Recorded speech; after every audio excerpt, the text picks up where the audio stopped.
అయ్యో ఏంటక్క పిల్లలతో పని చేపిస్తున్నావు అనుకుంటున్నారా? ఎక్కడున్నారండి బాబు, వద్దు నేను చేసుకుంటానంటే.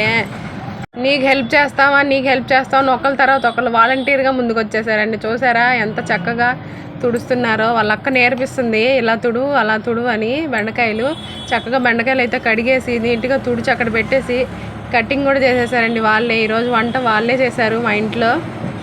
మా పిల్లలు చేసిన వంట ఎలా ఉందో మీరు కూడా చూసేయండి. మరిన్ని వీడియోస్ కోసం మన ఛానల్ లైక్ చేయండి, షేర్ చేయండి, సబ్స్క్రైబ్ చేయండి. Thank you. ఇద్దరిని ఆడుకోండి, సరే మీరు ఆడుకోండి వంట చేస్తాము అని అంటే ఒకళ్ళు తీసుకున్నదే ఇంకోళ్ళు కావాలి. అక్క తీసుకున్న తమ్ముడికి కావాలి, తమ్ముడు తీసుకున్న అక్కకి కావాలి. ఇద్దరు ఎవరు కాంప్రమైజ్ అవ్వరు, మనకు తలకాయ నొప్పి కంపల్సరీ. అలా కాకుండా ఇద్దరు కంబైన్డ్గా చేసేది ఈ పని ఒకటేనండి.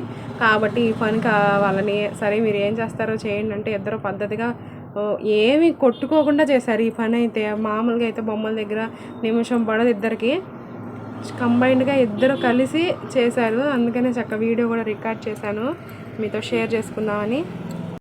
పక్క కొలతలతో ఆ గిన్నెకి వేసి ఇచ్చేసాం, అన్నీ వేయండి ముందని. చక్క వేసి చూసారా వాడు ఎంత భయం లేకుండా కరివేపాకు పేలుతుందని శాస్త్రాలు చెప్తున్నా కూడా దాన్ని అటు ఇటు తిప్పుతున్నాడు. ఇప్పుడు ఈ కాలంలో పిల్లలకి మనం అసలు చెప్పేలాగా లేవండి. మీరేమంటారు? నా ఉద్దేశం అయితే అది.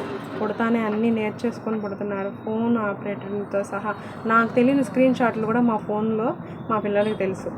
ఏ లాకు నేను మార్చినా సరే ఆ మార్చిన లాక్ ఎలాగోలా కనుక్కొని తీసేస్తారు. అంత టాలెంటెడ్ అనమాట. హాలిడేస్ వచ్చాక ఎప్పుడైపోతాయో, హాలిడేస్ ఎప్పుడు స్కూల్ ఓపెన్ చేస్తా అని ఎదురు చూస్తాము. స్కూల్కి వెళ్ళిపోయిన తర్వాత ఇల్లంతా పిల్లలు లేకుండా ఒక రకంగా అయిపోయిందని కూర్చొని బాధపడతాం. అమ్మంటే అంతే కదా, ఉన్నప్పుడు అరుస్తుంది, లేనప్పుడు లేరని బాధపడుతుంది. మీరు అంతేనా నాకులాగా? మొత్తానికి అక్క తమ్ముడు ఇద్దరు కలిసి కూర అయితే కంప్లీట్ చేసేసారు. సరే మరి ఉంటాను.